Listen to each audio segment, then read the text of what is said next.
All right, let me. I'm going to pull up a different still shot. Now let's get into the actual mechanics of the of poker cows. So there is a still shot we just took from the video where it came up, and I am duly impressed with what I see here. There's a lot of effort.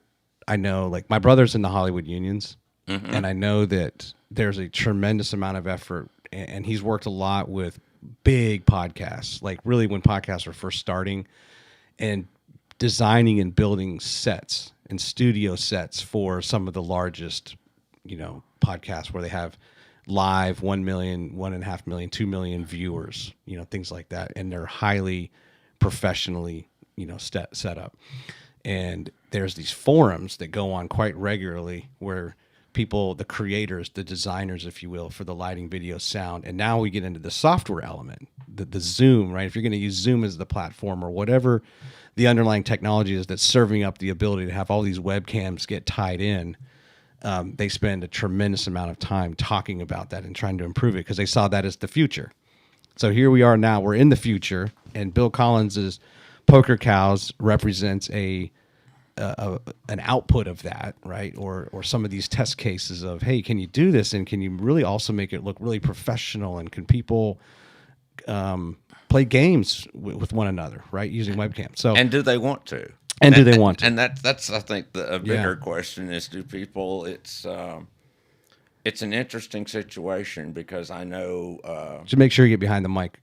It's an interesting situation because groups that don't know each other, I know that there's a couple of platforms out there that have tested video with Hold'em, and the problem that they had was the people just kept their cameras off because they weren't friends. They were playing with strangers. They didn't want that exposure. But when you're playing with friends, it's a different ball game. Yeah. I mean, hell, half the fun that we have is the stuff that goes on in back of the people that when we're playing the poker game, it's like, hey, was that your wife that just walked in?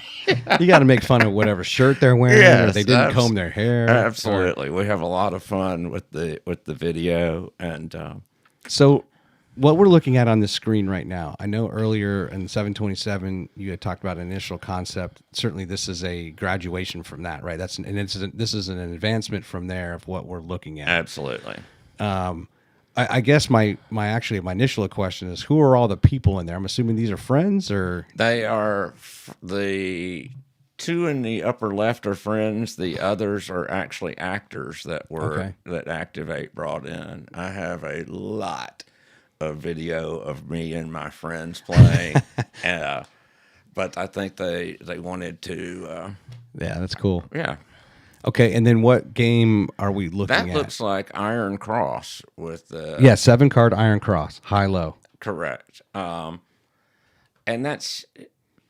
there's other platforms out there that will do similar to this. The video, the quality that we've got, I think, is superior. Mm-hmm. But the big difference is we have the crazy dealer's choice games, whereas most people are Hold'em and Omaha players these days. And I'm really, I think, just looking for a niche market that is people that want to play games with.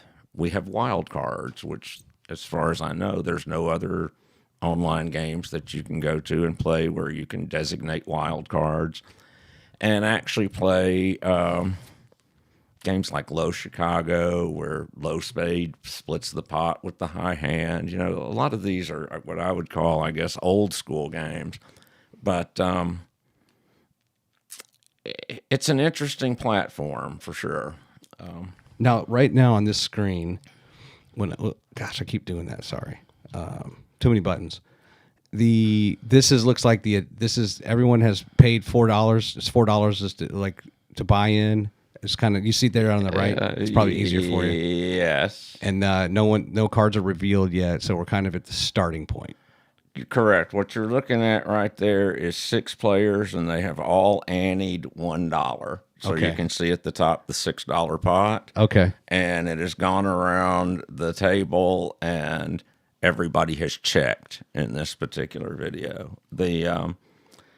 It's a real interesting system because it's got in the bottom there you'll see it's actually got like chips, whereas most of your other online platforms have got slider bars. They're designed for hold'em, and this one it actually it's just like being in a real poker game, and the things that really separate it are like in that lower left there, you see the host controls. When you go into host controls, it actually gives you the ability to do things like, okay, let's say one of the players gets up to go to the bathroom, to make a drink, make a sandwich, whatever. And in a typical home game, the person will say, "Hey, throw me in. I'm in," and they'll just get up for a few minutes. Well, this actually enables the host to go in, and he can actually throw in for them. He can never see their cards or anything, but he can act for them. He can check, he can call, he can fold for them if a player, and it's happened in our group. I mean, anything you can imagine has happened, and we've added features to account for it. It's like, I gotta go, oh, my wife's calling, I gotta go. And they get up and they leave in the middle of a hand. Yeah. They haven't folded, they haven't X'd out of the game, and you're like sitting there stuck. So we were like, we got to do something about that. So we gave the host the ability to fold players, to remove them from the table. Act as a proxy. Exactly. And it's just like in a home game. Whereas, can you imagine in a Hold'em tournament, the host being able to go, okay, I'll just bet for him. It wouldn't happen. Yeah. So that's nice that you have the ability to change the features, I guess, right, along the way. And that's typical with software development and agile development, right, is you have all of these ideas and you put those in backlog and you determine a release schedule, right? When I'm talking about the developers that you've hired, right? And I'm sure that as you've worked with them, you've learned about how their methodology works. Yes. And they probably say, you need to prioritize what feature you want to see first, right? We use Trello. I don't know if you're familiar with that. I've heard of it. It's like a software. I think it's just a software development scheduling type application. And we have had, thousands of Trello cards. Every time something comes up, we make a card and track it. And then it all funnels down into the development stage. Okay, this is the funnel for the beta version 1, beta version 2, actual launch. It's staggering the amount of cards that get processed to correct bugs and things of that nature. And I think I'm no coder, but the last I heard, the software had over 70,000 lines of code. That seems like a lot to me. Yeah. But and so, your background was not in IT or software development. By the way, are your headphones working okay? Yes. Mine are not. I'm going to have to change it, but that's okay. There's been a slow death on these ones that I'm wearing. But so your background was in real estate and management consulting or things like that. Correct. I do have a little bit of a tech background. Okay. I had a database management company, and oh wow, the first company I started was up at Vanderbilt, and it started out as it's really cool. It started out as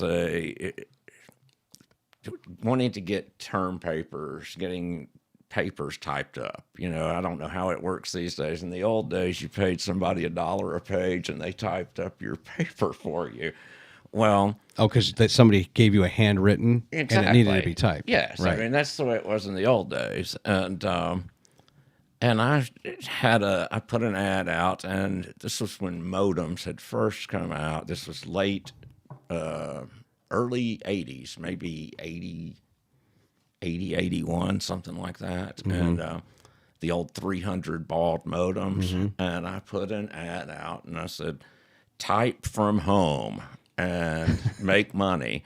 And I tied in people around Nashville that would type at home, and then they would send it to our computer. We would do edits.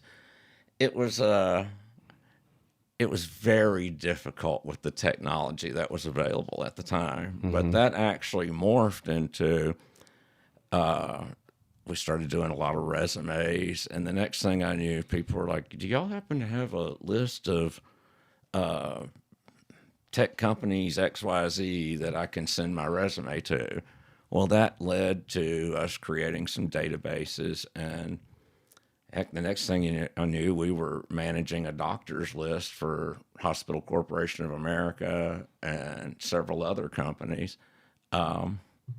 So I guess the point is I do have a little bit of a tech background, but that's one that, oh gosh, that was a nightmare. It ended up morphing. Then it was like, oh, and can you mail these out for me? So the next thing I knew, we're like a vertically integrated from typing up your resume, giving you the companies to send it to, and we'll mail it for you. And oh god, I'm glad those days are over. That was were the people they had to send it via modem, right? They did. Via their computer, or somehow. It's like even hurting my head to remember. Like, was WordPerfect around? Was like like Windows QDOS? WordPerfect was not around, I don't think, at that time. We were using something, I think it was called Informix software, the Smart System, and we actually went in and wrote our own word processing software. And I was like, God, this is ridiculous, guys. Let's just use one of these. Everything was so new then. It was Lotus 1-2-3. There was no Excel. It was the very infancy of personal computers. Yeah. Now you'd have AI. AI would just write your paper. Yes. You wouldn't have to do anything. That's right. Just do this for me. But it's funny to show you the demand for. One thing I found very interesting was when I put that ad out there, I had so many responses, just overwhelmed with responses, and a lot of housewives that were saying that they had children, they were at home now, and that what a blessing that they could now work from home. And now look at the world. 40 years later. Yeah, now we are working from home, and it's the technology just makes it so easy.